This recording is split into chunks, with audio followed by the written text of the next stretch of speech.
The air in Glacier National Park is sharp and thin, scented with pine and the faint, cool trace of snow that lingers even in summer shadows. The mountains rise jagged and silent, their granite faces watching the valleys like timeless guardians.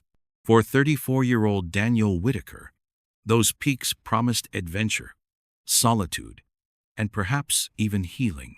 But what began as a routine backcountry trek turned into one of the park's most haunting mysteries. Daniel vanished without a trace, leaving behind no footprints, no gear, and no explanation.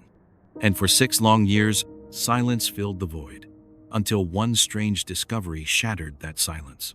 A weathered sleeping bag, half buried in the undergrowth, brought the mystery roaring back to life.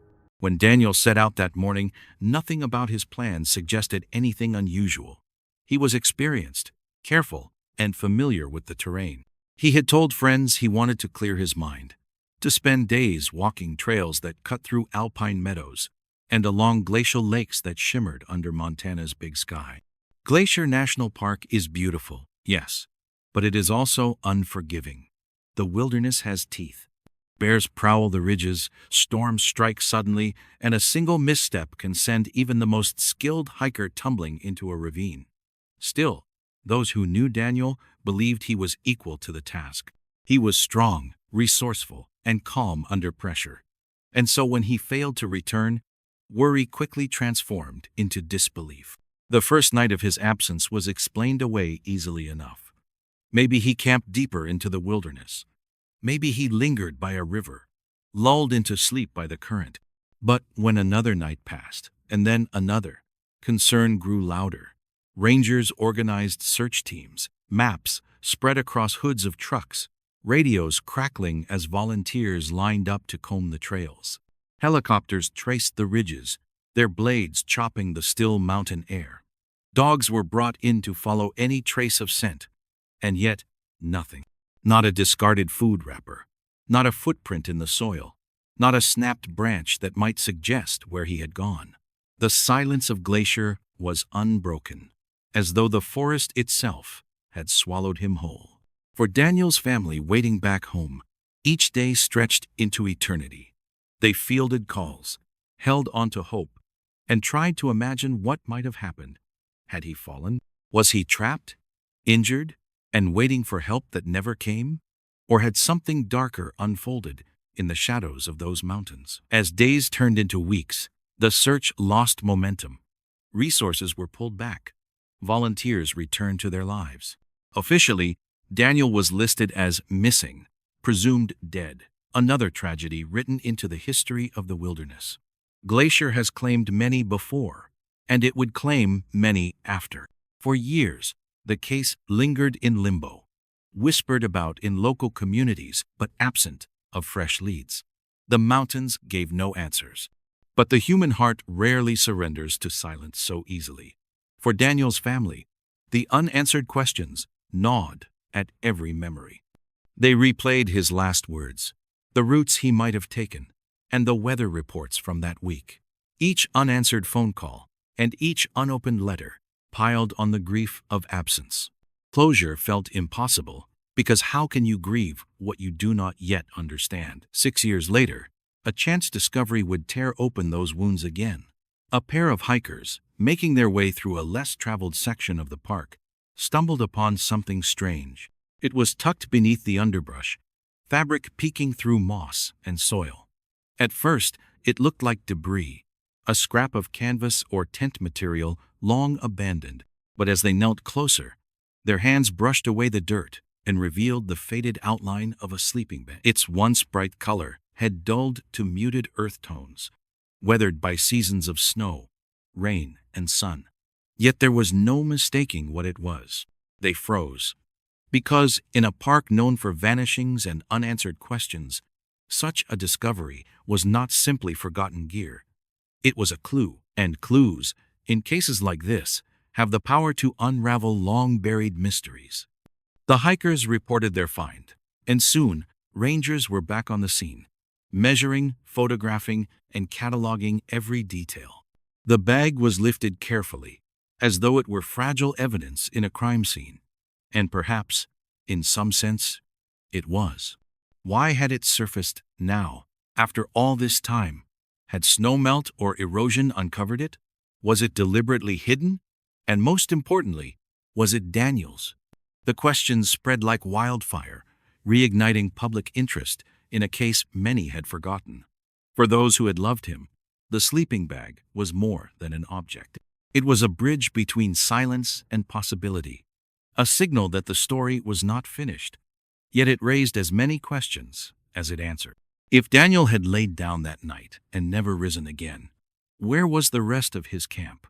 If this was evidence of foul play, what hand had moved the pieces? The discovery was a reminder that wilderness mysteries are never truly closed.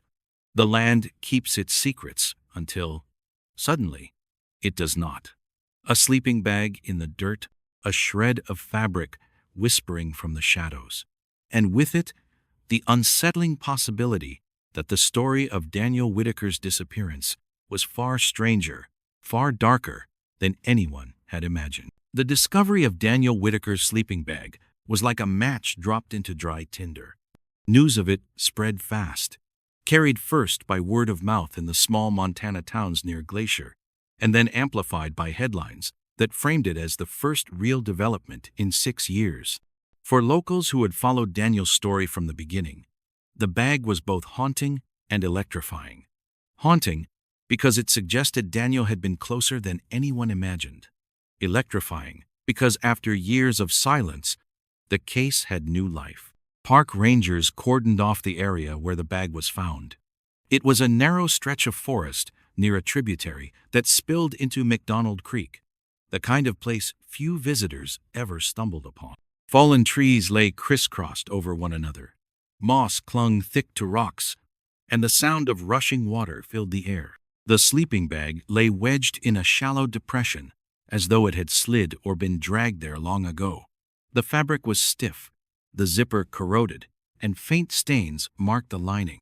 Though the years had stripped away much of its color, investigators were certain this was not trash left behind by a careless camper. The bag was tagged, photographed, and carefully sealed for further analysis.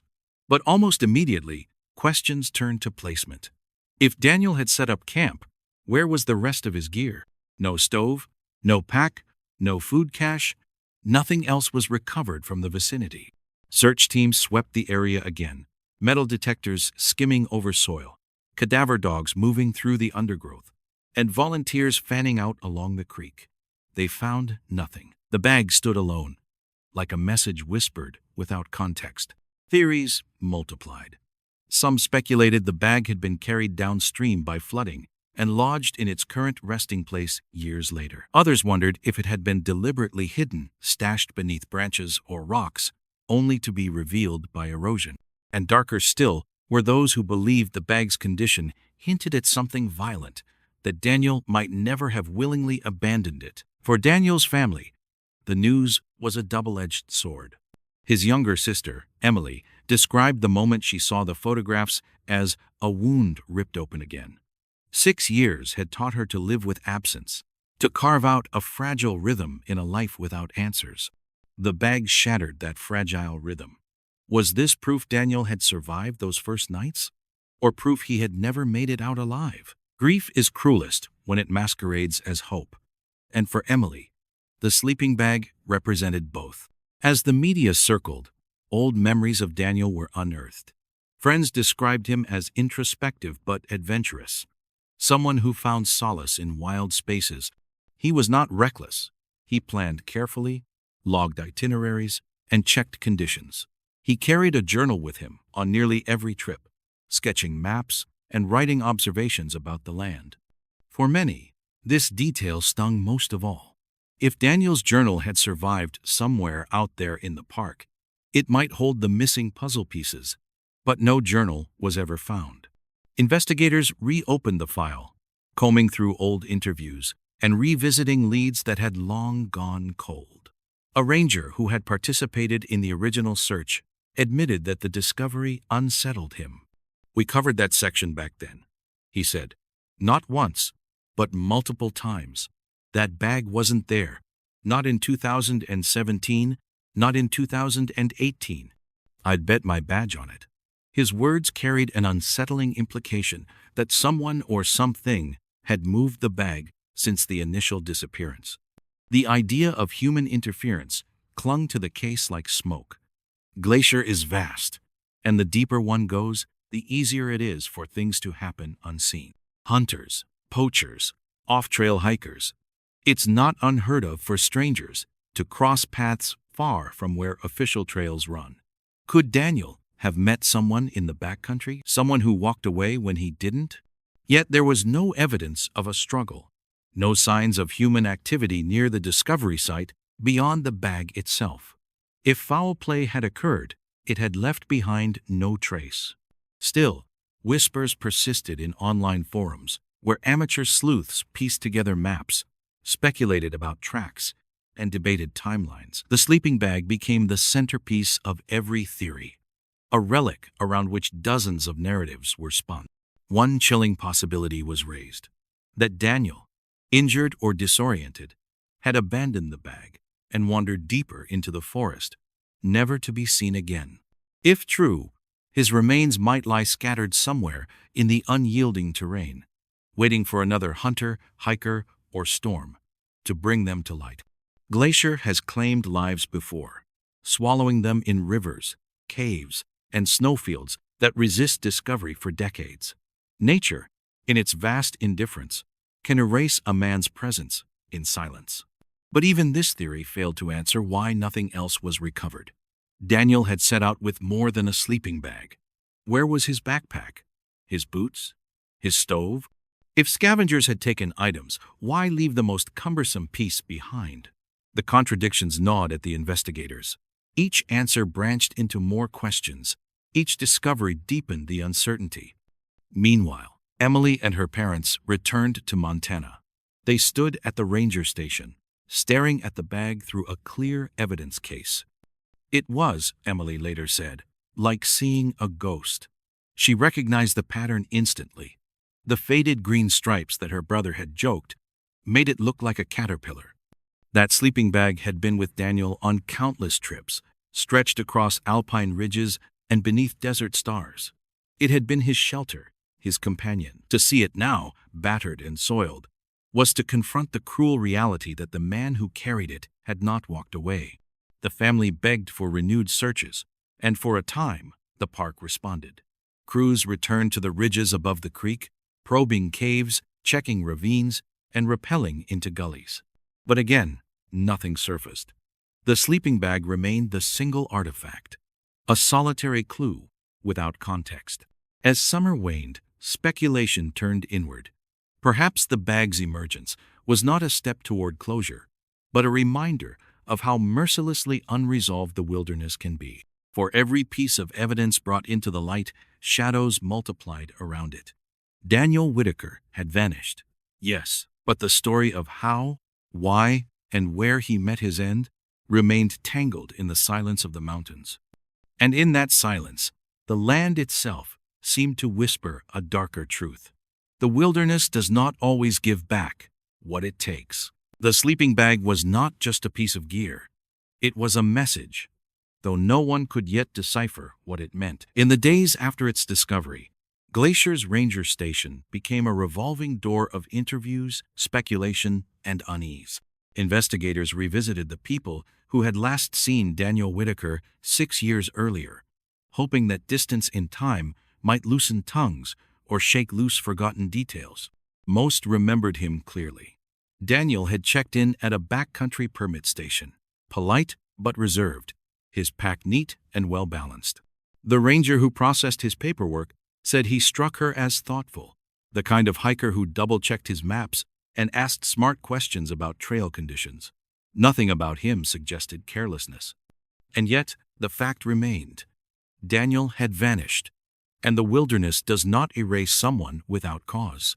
His intended route had taken him along a series of demanding trails skirting alpine lakes before climbing toward higher passes where snow sometimes lingers into August.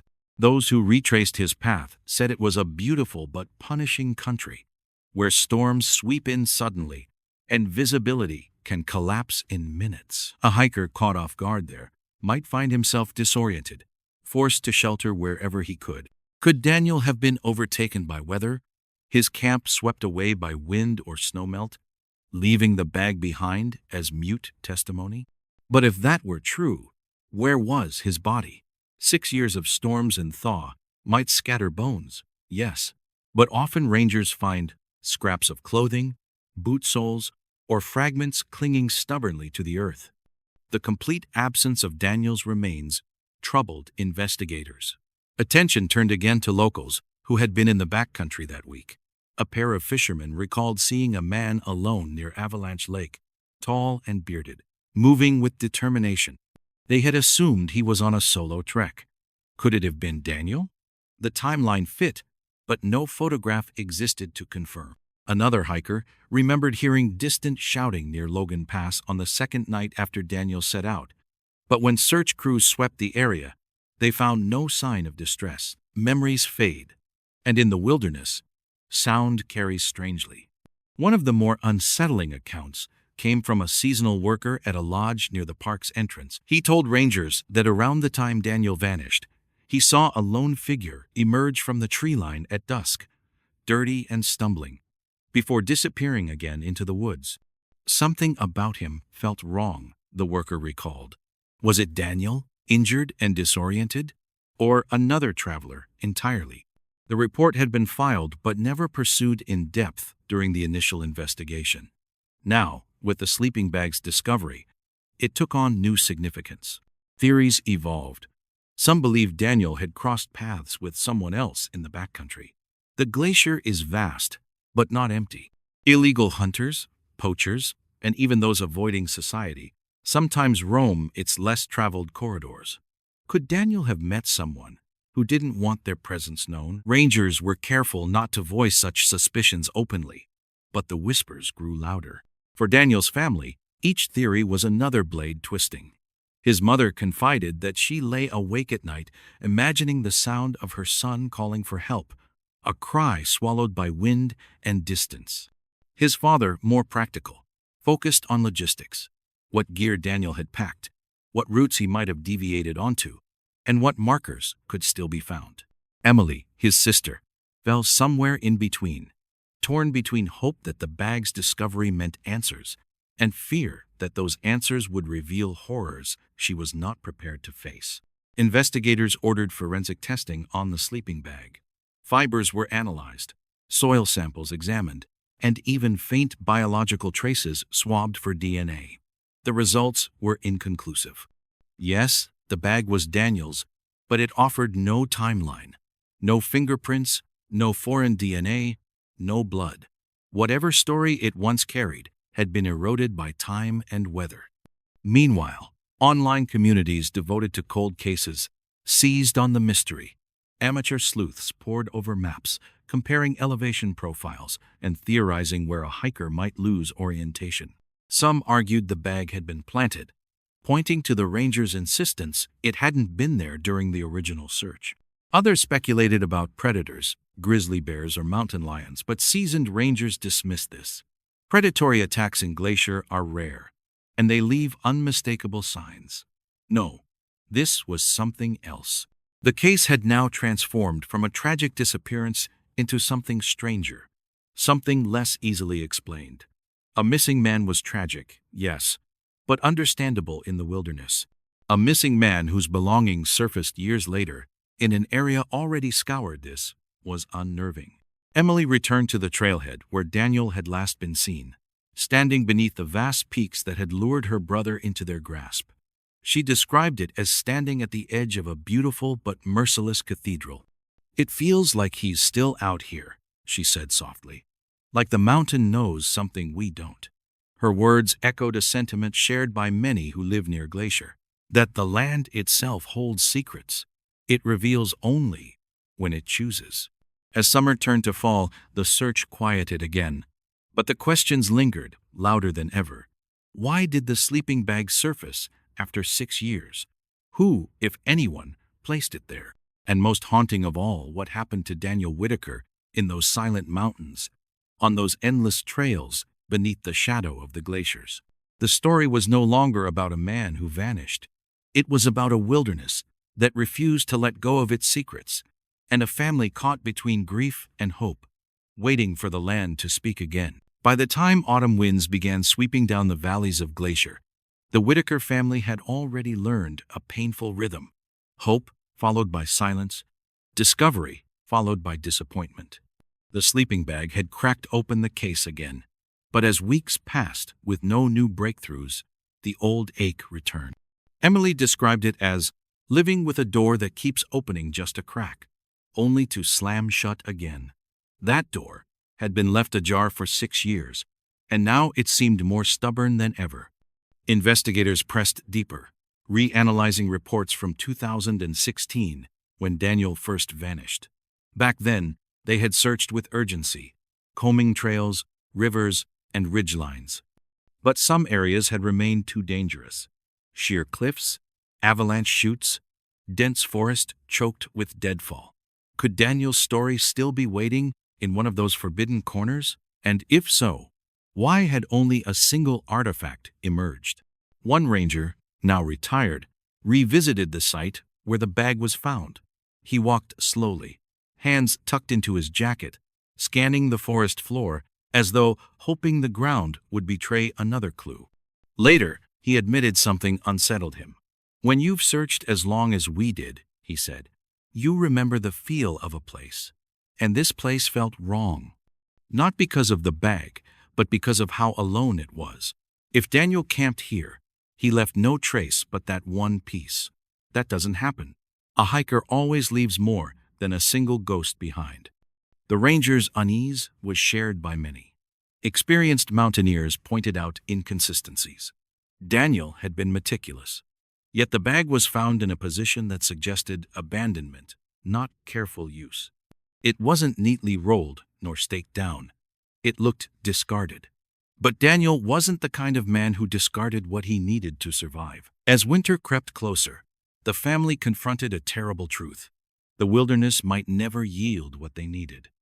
Emily described sleepless nights haunted by two competing images: her brother alive, wandering injured and lost, and her brother gone, his final moments swallowed by silence. Both visions were unbearable. "People tell you to hold onto hope," she said, "but hope becomes its own kind of torment when there are no answers." The press clung to every shred of the story. Headlines speculated wildly. Evidence of foul play? Mystery deepens in Glacier Disappearance. Television crews requested interviews, but the Whitakers declined most. They were tired of strangers turning Daniel's absence into entertainment. Still, attention had its uses. Public interest kept pressure on officials to continue investigating, even when budgets and manpower were stretched thin. Among those most unsettled by the sleeping bag were the searchers who had volunteered during the original hunt for Daniel. One man, a local firefighter, said he couldn't shake the feeling that they had all walked past something crucial.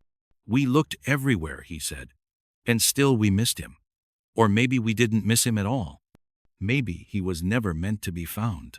His words carried the weight of superstition, but also the hard truth of wilderness rescues. Sometimes, no matter how hard you look, the mountains keep their secrets. Theories continued to swirl. Some clung to the idea of an accident, a fall into one of the countless ravines, his body hidden where eyes and dogs could not reach. Others pointed to disorientation. Glacier's trails, though well marked, are bordered by labyrinths of game paths, faint tracks that can lure hikers off course.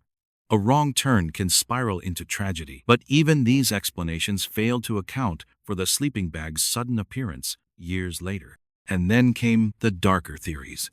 Internet forums whispered about foul play, about strangers who stalked the wilderness, and about the possibility that Daniel had trusted the wrong person.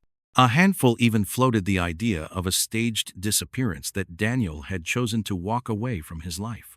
But those who knew him dismissed it outright. He had plans, responsibilities, and relationships he cherished. He wasn't the kind of man to vanish on purpose. Emily despised those rumors most of all. They talked like he was a mystery to be solved, not a brother, not a son, she said. To her, Daniel wasn't a ghost story or a puzzle. He was a man with a warm laugh and a stubborn streak, someone who quoted poetry on long hikes and carried extra coffee packets for his sister because he knew she hated weak camp brews. Reducing him to a headline was a second kind of disappearance, one she fought against by speaking his name, telling his stories, and refusing to let him be defined only by the day he vanished. For investigators, frustration mounted. They had a single piece of evidence, stripped of its context by 6 years of weather and silence. It was like being handed the middle page of a book with no beginning or end. The sleeping bag promised answers, but all it delivered was ambiguity. Yet the bag had also reignited something deeper, an awareness of how fragile humans are against the immensity of Glacier. Rangers recalled other names, other hikers who had stepped into the park and never come back. Each case was different, each heartbreak unique, but together they formed a grim ledger of vanished souls. Daniel Whitaker was not the first to disappear into the silence of the mountains, and he would not be the last. As winter sealed the park beneath snow, the search was suspended once again. Helicopters were grounded, trails buried, and the forest fell quiet. But the Whitakers carried the silence with them, heavy and unrelenting. Emily described it best. The worst part isn't that he's gone, it's that he's nowhere. He isn't in the ground where we can visit. He isn't in the world where we can call. He's just gone. And all we have is a sleeping bag. The discovery that once promised answers had instead sharpened the void. And as the first snows fell over Glacier, the mystery of Daniel Whitaker retreated once more into the shadows, waiting for spring or for another secret, buried in the wild, to rise to the surface. When winter loosens its grip on Glacier National Park, it does so slowly, as though reluctant to release the land from its frozen silence. Snow melts in rivulets that carve down the mountainsides. Rivers swell with icy runoff, and meadows awaken with bursts of wildflower. It is a season of renewal, but for the Whitaker family, spring brought only the return of unanswered questions. Daniel's sleeping bag had been found the previous summer, a solitary artifact that raised more questions than it resolved. Now, with the snow retreating, the search for truth began again. Fresh crews arrived that May, some rangers and volunteers, others independent investigators drawn by the case's haunting details. Among them were seasoned backcountry experts who had followed the story online. They came with new theories, new equipment, and the same relentless drive that had carried dozens of others into those mountains 6 years earlier. Drones hovered over ridges, mapping terrain in ways human eyes could not. Cadaver dogs, lean and restless, padded along the undergrowth with their handlers, noses low to the ground. The forest was combed again, piece by piece. But the glacier is vast, and nature does not yield easily. For every hour of searching, the wilderness swallowed 10. Trails ended in scree slopes, gullies descended into darkness, and thickets closed around the living like a curtain. Searchers described it as chasing a shadow, always present, always felt, but never seen. The land gave nothing. And yet, the sleeping bag lingered in everyone's mind, a silent reminder that Daniel had been there, that his story had not ended far from where it was discovered. Investigators began to reframe their approach. If Daniel's belongings surfaced once, could more still be waiting to emerge? Soil samples were analyzed, and erosion maps were studied. One geologist suggested that spring floods might have shifted debris, exposing items buried for years. If so, the bag might not be the only clue waiting beneath layers of pine needles and moss. The Whitakers returned too, their presence both painful and necessary. Emily walked the same trailheads her brother had taken, her hand brushing against the bark of trees he may have touched. She spoke softly of him, her voice carrying through the still air, like a prayer. Locals noted her determination. She had become the quiet anchor of the family, refusing to let Daniel's story drift into obscurity. But grief is never a straight line, and with each step into the park, Emily carried the weight of two truths: that Daniel had once walked those same paths with purpose, and that he had never walked out. In interviews, she confessed a fear that haunted her nights, that the sleeping bag had been left behind not by accident, but by someone who wanted to erase him. "It doesn't feel like nature," she said quietly. "It feels like somebody chose for us to find only that." Her words echoed in the minds of many. Rangers, though careful in public statements, admitted privately that something about the case gnawed at them. Too much time had passed. Too many searches had turned up nothing. Nature could hide a man, yes, but could it hide him completely? As the renewed search unfolded, old reports gained new weight. That lodge worker, who claimed to have seen a staggering figure at dusk. The fisherman remembered a lone man at Avalanche Lake. The cries near Logan Pass. None could be confirmed and none dismissed entirely. They lingered like ghosts, fragments of a story without order. Theories multiplied again. Some speculated Daniel had been injured and delirious, wandering from his camp until exhaustion overtook him. Others whispered of strangers' illicit camps, shadowy figures living off-grid in the deep backcountry, and people who would rather remain unseen. Glacier's remoteness has always carried that edge of danger, the possibility that not everyone who ventures in does so for the beauty of the land. But with every theory came silence. No bones, no pack, no journal. The bag was all. That summer, interest surged once again online. Armchair detectives mapped out Daniel's route in digital overlays, debating the likelihood of different scenarios.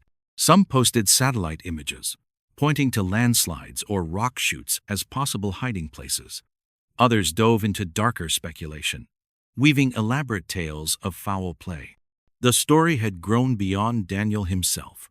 It had become a canvas for fear, fascination, and the unknowable power of the wilderness. Emily hated those forums.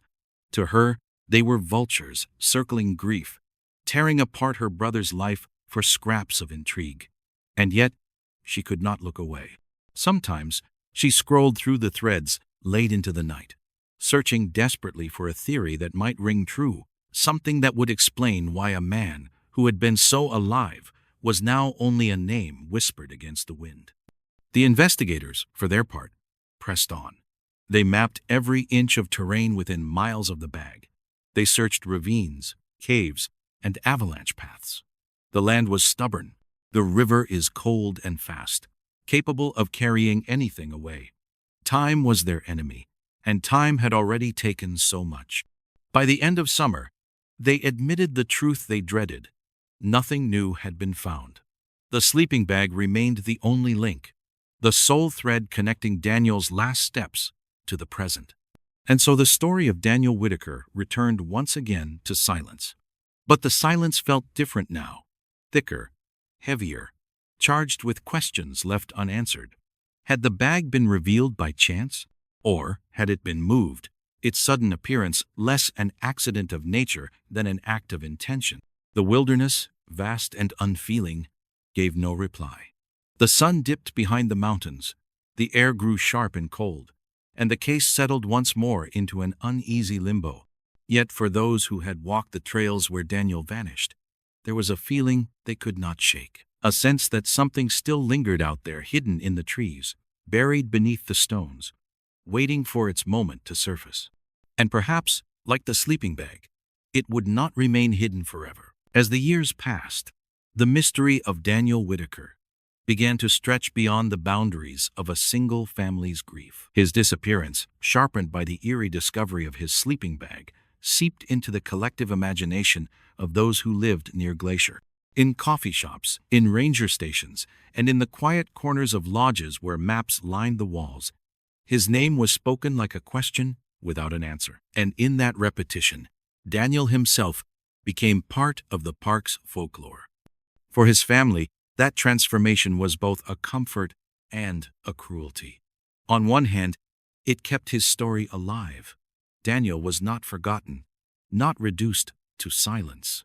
On the other hand, it meant strangers spoke of him casually, turning his absence into a ghost story to entertain visitors. Emily described hearing tourists speculate about The man who vanished while standing in line for coffee. They talk about him like he's a myth, she said.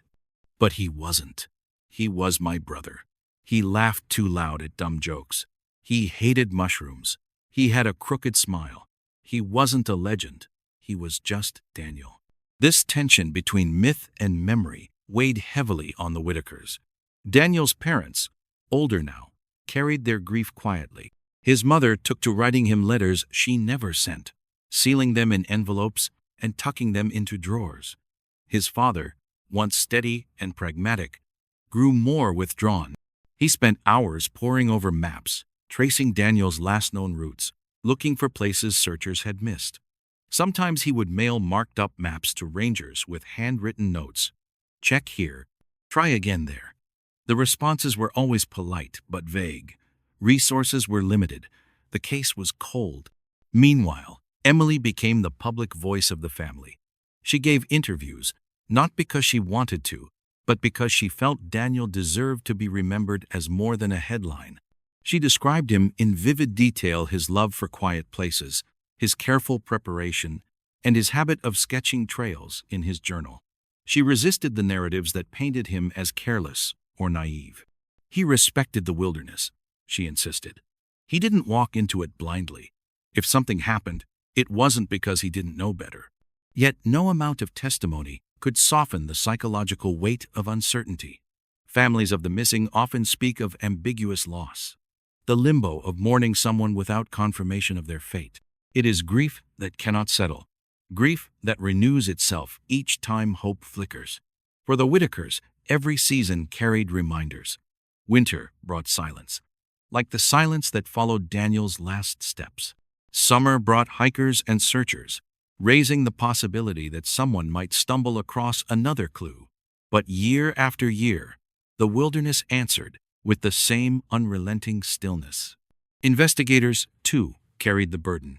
Those who had combed the park in 2016 admitted to a kind of burnout. The human mind does not easily let go of mysteries unsolved, and many described dreams where they walked Glacier's trails endlessly, searching for a figure just out of reach. One ranger confided that he sometimes avoided certain sections of the park altogether. "I can't walk those trails without feeling him there," he said. "It's like the forest is holding its breath." As the case aged, new searchers arrived, drawn not just by duty but by fascination. For some, it was the allure of a puzzle unsolved. For others, a chance to bring closure to a family left in torment.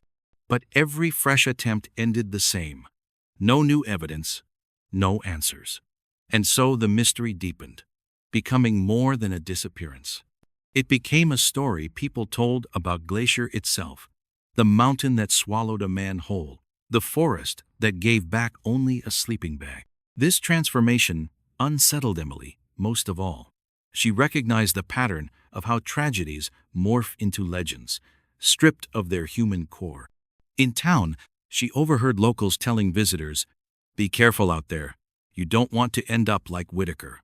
His name had become shorthand for danger, a warning whispered to outsiders. It was a kind of survival for his story, but it was survival twisted, survival without dignity. The weight of silence fractured relationships, too. Friends who once spoke Daniel's name grew hesitant, afraid of reopening wounds. Some avoided the family altogether, unable to face the reminder of loss without closure. Emily said it felt like living in a parallel world, one where her brother's absence was always at the center, even when others had moved on. And then there were the darker impacts. His mother confessed she sometimes heard footsteps in the house, convinced for fleeting seconds that Daniel was back, walking through the door as though nothing had happened. His father grew more rigid, sometimes angry, when officials dismissed new theories. He couldn't let go of the idea that something had been missed, that the answer was still out there waiting. Psychologists who study disappearance cases call it a kind of perpetual search mode. Families live not in the past or future, but in the endless present of looking. Every sound in the woods, every scrap of fabric on the ground, every headline about remains found in a different park. They all reignite the hope and the pain. And in the absence of truth, Stories grow. Some locals claimed they saw a man matching Daniel's description years after his disappearance, walking roads near the park's edge. Others said his spirit haunted certain trails, appearing at dusk in flashes of movement. Most dismissed these as stories born of imagination and unease.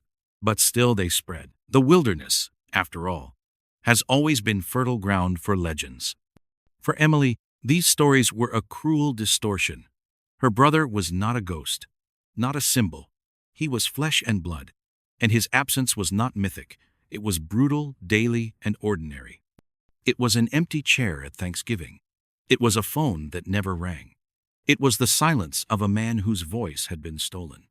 Yet even she admitted that the mystery had become larger than the family itself. Daniel Whitaker's disappearance was no longer just their burden. It belonged to the mountains, to the community, and to the restless human need to explain what cannot be explained. He had become both a person and a parable, and reconciling those two truths was impossible. As the 6th anniversary of his vanishing came and went, the Whitakers held a small gathering. They lit candles, shared stories, and read from Daniel's old journals. His words, written years before, seemed to echo the wilderness itself. The mountains don't answer. They remind you how small you are. Maybe that's the answer. Emily closed the journal, her eyes wet. She looked at the candles flickering against the dark. "He's not a legend," she whispered. "He's my brother, and I just want him home." The room fell silent, heavy with the truth that no one spoke. Home might never come. By the 7th year of Daniel Whitaker's absence, the official investigation had slowed to a crawl. The file sat thick with reports, maps, and interviews, yet none of it formed a coherent picture. But outside the boundaries of official channels, theories were multiplying, some chilling, others outlandish, but all rooted in the same truth. The sleeping bag had changed everything. It was no longer just a disappearance. It was an enigma. And enigmas attract shadows. Whispers of foul play grew louder. At first, rangers resisted the idea. The glacier is dangerous enough on its own. Why leap to human interference when cliffs, rivers, and predators are explanations enough? But that explanation faltered in the face of the sleeping bag. Why had it surfaced in an area that had been thoroughly searched? Why was it the only piece recovered, while every other item of Daniel's remained invisible? The simplest answer is that an accident no longer fits quite so neatly. A retired investigator put it bluntly. If you find a lone item years later, in a place already scoured, you start to wonder if someone wanted it found. That possibility unsettled everyone, but especially Emily. The idea that her brother's disappearance wasn't simply nature's doing, but the result of another human hand, made her stomach turn. Still, she couldn't shake the feeling. The bag wasn't just there, she said. It felt placed. It felt deliberate. And once that thought took root, it grew. Some pointed to the idea of an encounter gone wrong. The glacier is vast, but not empty. Every season brings hunters, off-trail campers, and drifters looking to vanish into the trees. What if Daniel had met someone who didn't want company? Or worse, someone who saw opportunity in his solitude? A confrontation, an accident, or even malice, any of it could have left him vulnerable. And afterward, someone could have staged the scene, scattering or concealing his belonging. The ranger who swore the bag wasn't there in the original searches lent fuel to this suspicion. "I would have seen it," he insisted. 6 years is a long time. That bag showing up later, that's not the mountain. That's a hand. But if a hand had placed it, whose was it? Theories widened.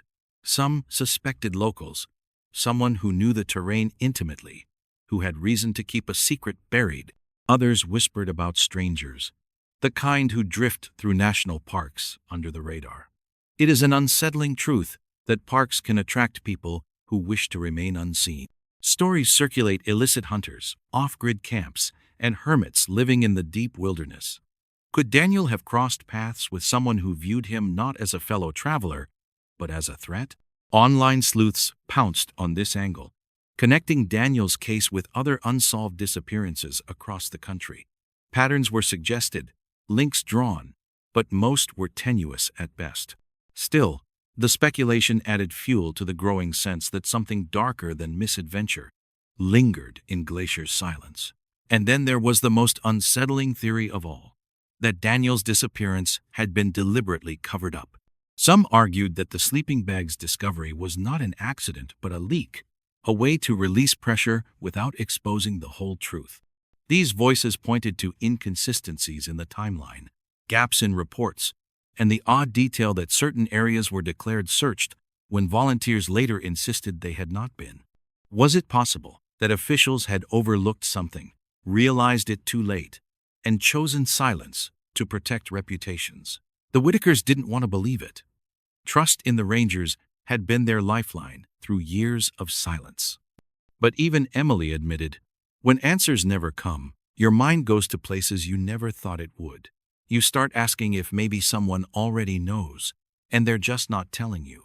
Investigators who revisited the case dismissed talk of cover-ups as speculation born of grief. But privately, a few admitted the bag's appearance gnawed them, too. "We didn't miss it," one ranger muttered. "That's the part that keeps me up at night. We didn't miss it. So, how did it get there?"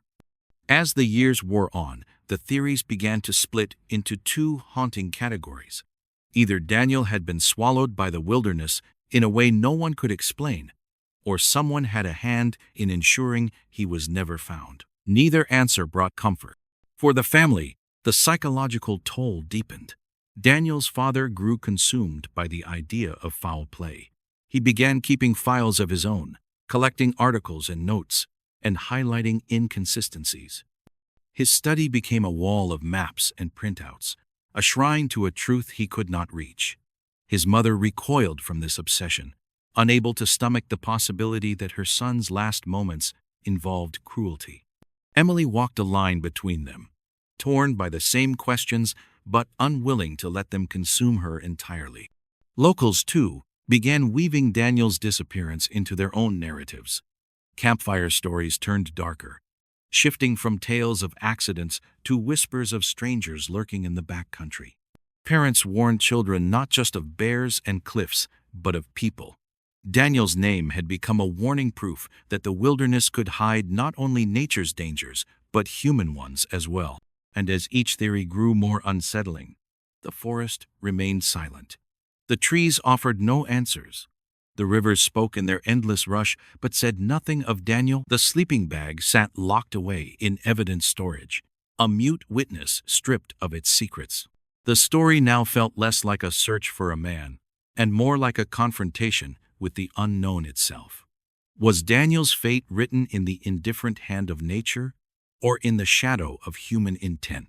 Was he another victim of Glacier's merciless beauty, or of something far darker moving quietly through its woods?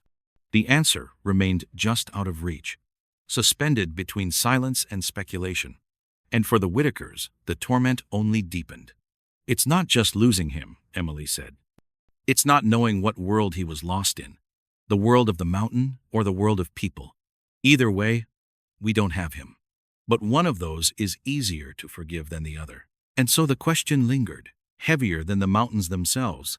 What happened to Daniel Whitaker? The wilderness gave no reply. By the 8th year, Daniel Whitaker's disappearance was no longer just a private grief or an unsolved case file. It had become something larger, an undercurrent that shaped how people moved through Glacier National Park. To many hikers, the story lingered like a shadow, a reminder that the wilderness could not be fully trusted, no matter how beautiful it appeared beneath Montana's wide sky. On trailheads, where visitors shouldered their packs and adjusted trekking poles, Daniel's name sometimes came up in hushed tones. Rangers overheard nervous questions. Wasn't this where that man disappeared? Guides admitted they used his story as cautionary grounding, urging groups not to underestimate the land. And among locals, Daniel's fate became shorthand for the dangers that lay beyond the safety of roads and lodges. To say someone pulled a Whitaker was to imply they had ventured too far, too unprepared, into the teeth of the mountains. But those who knew Daniel bristled at the implication. He had not been careless. He had not been reckless. His disappearance was not a simple morality tale about hubris. And yet, in the absence of answers, his story was bent into whatever shape people needed it to take. For hikers, it was a warning. For storytellers, it was a mystery. For the family, it remained a wound that refused to close. The park itself seemed to absorb his absence, as if Glacier was complicit in the myth-making. Visitors reported feeling unease in certain areas, particularly near the place where the sleeping bag was found. Some said the forest there felt different, as though it carried the memory of something unseen. A few even claimed they heard voices in the wind, faint cries swallowed by the rustle of leaves. Rational minds dismissed this as imagination, but the stories spread nonetheless. The land had gained a reputation not just as wild, but as haunted. Patterns deepened the unease. Daniel was not the first to vanish within Glacier, nor would he be the last. Over the decades, the park had witnessed its share of missing hikers, lost climbers, and unexplained silences. Most cases ended with resolution. A body found, a fall explained, a miscalculation revealed. But a handful lingered unresolved. Names etched into lists of the missing with no closure offered. Daniel's case, with its eerie artifact and long silence, became emblematic of those mysteries. Some began connecting dots. Online communities compiled databases of wilderness disappearances, highlighting similarities, overlaps, and coincidences. Maps were covered in pins, red dots marking places where people had walked into the woods and never returned. Glacier was one of many parks on those maps, but Daniel's story gave it a chilling prominence. The sleeping bag in particular became an unsettling symbol. In forums and videos, people posted photos of old hiking gear weathered by time, speculating on what secrets might still lie hidden beneath moss and snow. This cultural shift had real effects. Rangers reported an increase in nervous hikers turning back early, spooked by the weight of the stories. Others came for the opposite reason, drawn by the allure of the mystery. Some carried photocopies of Daniel's permit, retracing his planned route step by step, hoping to glimpse what he had seen. A few carried cameras, searching not for him, but for the eerie satisfaction of standing in the place where the wilderness had erased a man. The Whitakers heard about this stranger's walking Daniel's trail, using his disappearance as an adventure prompt, and it cut deep. Emily, especially, found it cruel. "They don't understand," she said. "This isn't a ghost story. This isn't entertainment. It's my brother. He lived. He laughed. He had a life. And now people use him as a campfire tale." Still, she recognized the paradox. The more people spoke Daniel's name, the harder it was for him to be forgotten. And in forgetting, perhaps, lay the greatest fear. Meanwhile, investigators struggled with the weight of expectation. Each new season brought fresh calls for answers. Each passing year made those answers less likely. Some rangers quietly admitted that Daniel's case had changed how they thought about their jobs. One said he double-checked maps obsessively now, haunted by the idea of missing a single clue. Another confessed that each time a hiker went overdue, he thought of Daniel first. "It's not just about saving a life anymore," he said. "It's about not letting another one vanish into silence." The culture around Glacier had shifted in more subtle ways, too. Search and rescue protocols were tightened. Rangers pushed harder for hikers to carry GPS devices, signaling technology that might leave breadcrumbs even when a man could not. Posters reminded visitors of the risks, featuring stark warnings against going solo in deep backcountry. Daniel's face never appeared on them, but his shadow was there, in every cautionary word. Yet the most profound shift was intangible, the way the park felt. For locals, for return visitors, for those who knew the land well, something had changed. Glacier had always been dangerous, yes, but it had also been inviting. Now it seemed watchful, as though the mountains themselves had eyes. Some said it was projection, the human tendency to weave stories into silence. But for those who walked the trails where Daniel once walked, it was hard to shake the sense that the wilderness was holding something back. Emily described it best when she returned to the spot where the sleeping bag had been found. She stood among the trees, listening to the stillness. "It feels like the land is keeping a secret," she whispered, "and it's not ready to let us have it." That sense that the truth hovered just beyond reach, that the forest itself was complicit, fed the case's transformation from tragedy into folklore. Daniel Whitaker was no longer just a man who disappeared. He was a symbol of the unknown, a reminder that even in a world mapped by satellites and crossed by trails, there remain places where people can simply vanish. And in that transformation lay the cruelest twist. The deeper his story became woven into myth, the further away the truth seemed to slip. The wilderness kept its silence. The mountains stood watch. And Daniel's absence grew heavier, not lighter, with every passing year. Time is supposed to soften grief. That is what people told the Whitakers in the early days, when Daniel had only been gone for weeks, then months. "It gets easier," they said. "You'll find peace." But as the years stretched into nearly a decade, the family learned a harder truth. When there is no closure, grief does not fade. It mutates. It becomes part of you, shaping who you are in ways you cannot undo. For Daniel's parents, the weight settled differently. His mother grew quieter, her energy once spent on gardening and neighborhood gatherings now devoted to solitude. She took long walks alone, moving through the rhythms of daily life with a kind of numb grace. She kept Daniel's room as it had been, the books stacked on the nightstand, the jacket hanging on the chair, and the hiking boots by the door. Friends told her it wasn't healthy, that she should let go.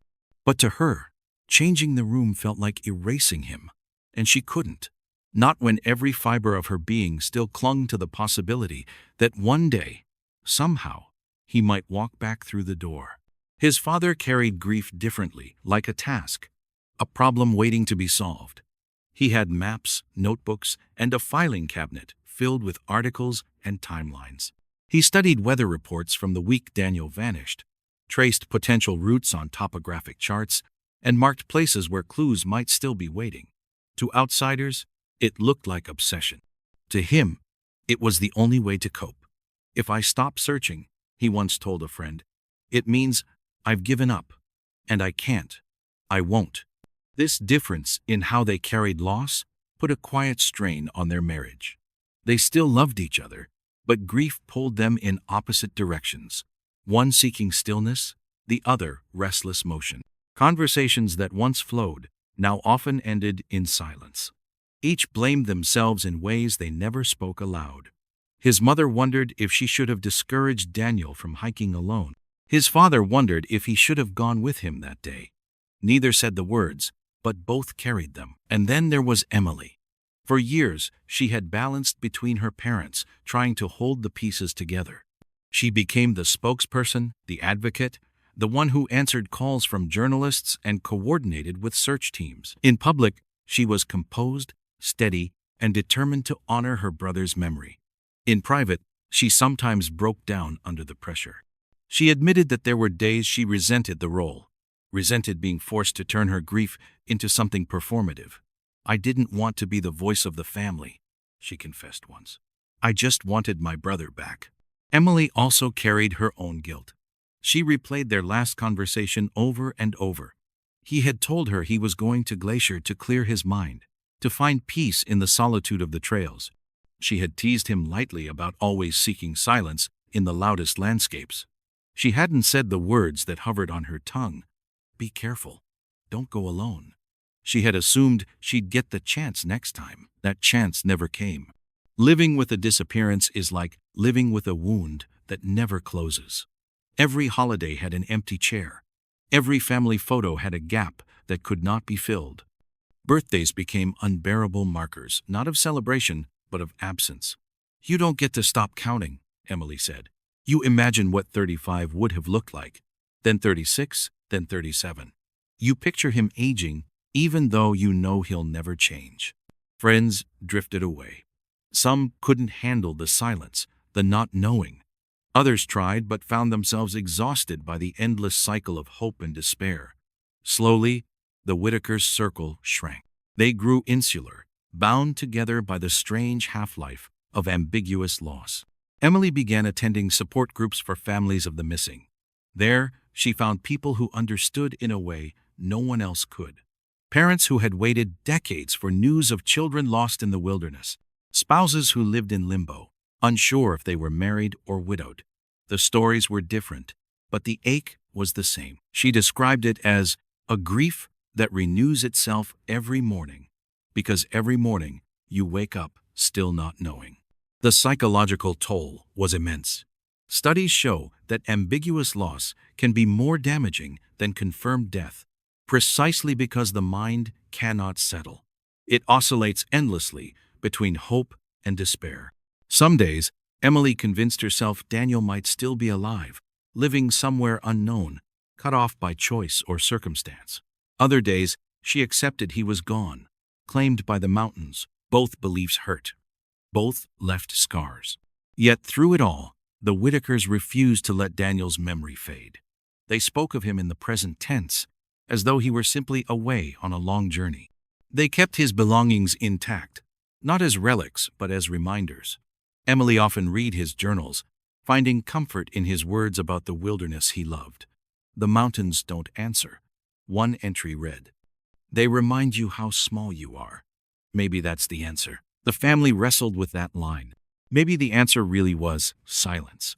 The kind of silence that comes from standing beneath peaks older than memory, from realizing that human lives are brief sparks against the vastness of nature. Maybe Daniel had become part of that silence, his story absorbed by the land he loved. But even in that reflection, the ache remained. He wasn't meant to be a metaphor, Emily said once. He was meant to live. The Whitakers' lives became defined not just by what they had lost, but by how they carried it. They were no longer simply a family.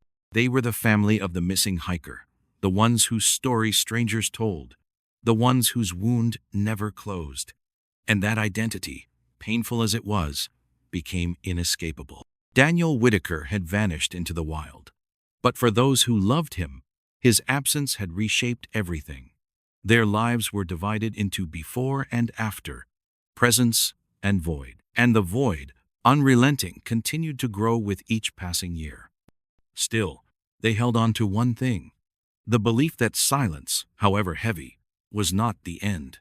That someday, in some form, the mountains would give them an answer.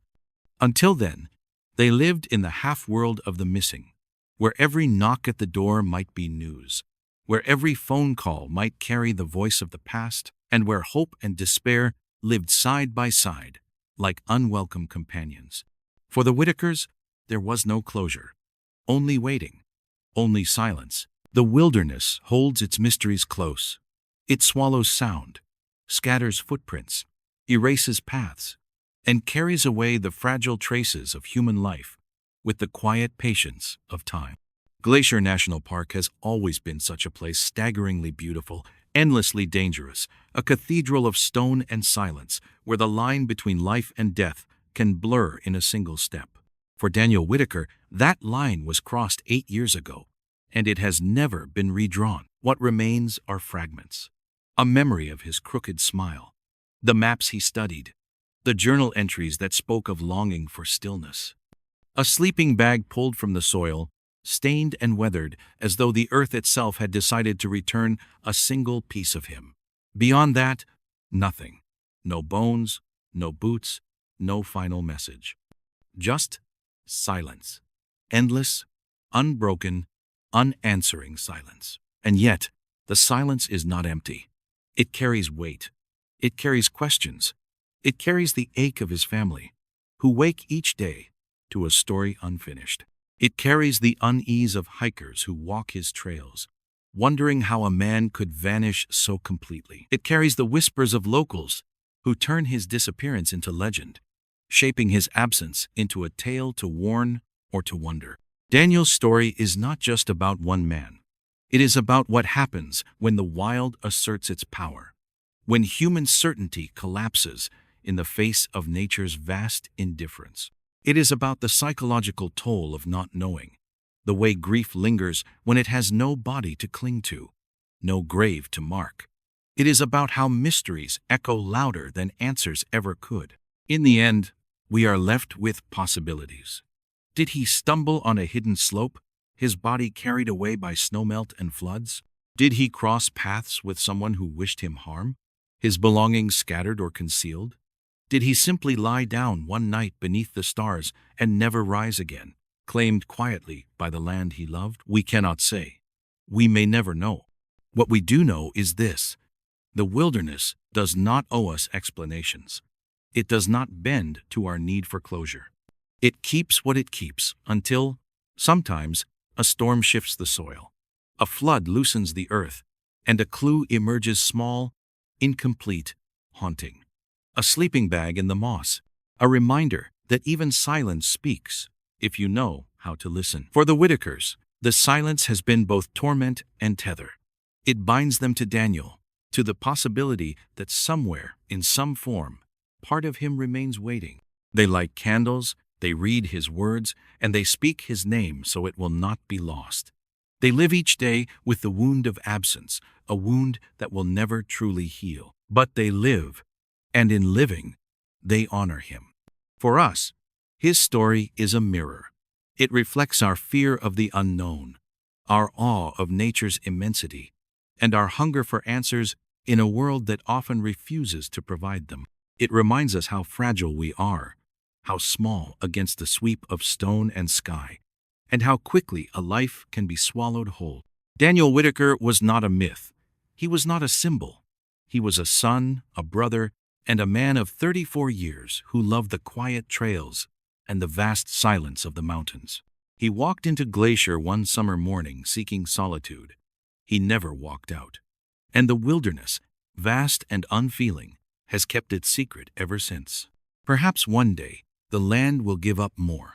Perhaps another hiker will stumble across a fragment of bone, a torn scrap of clothing, or a piece of gear hidden beneath roots and snow. Perhaps then the Whitakers will find the closure they deserve. Until that day, his story remains suspended, a question without an answer, an echo that lingers in the stillness of the park.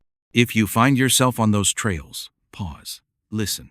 The wind through the pines, the rush of the rivers, the silence of the peaks, all of it holds stories we may never fully hear. Daniel's among them. And in that silence, ask yourself, how does a man vanish so completely? And what secrets does the wilderness still keep? Because the land remembers, even when it does not speak. And Daniel Whitaker's absence is part of that memory now, written into the stones, the rivers, and the trees. A story unfinished, waiting for its final line. If you've stayed with this story until the end, remember that mysteries like these do not end in answers. They end in echoes. And the echo of Daniel Whitaker's disappearance will remain as long as Glacier itself. And if you want to follow more stories like this one, stories of silence, of mystery, of the unknown that lies just beyond the edge of certainty, make sure you subscribe, because the wilderness holds many secrets, and together, we will keep listening.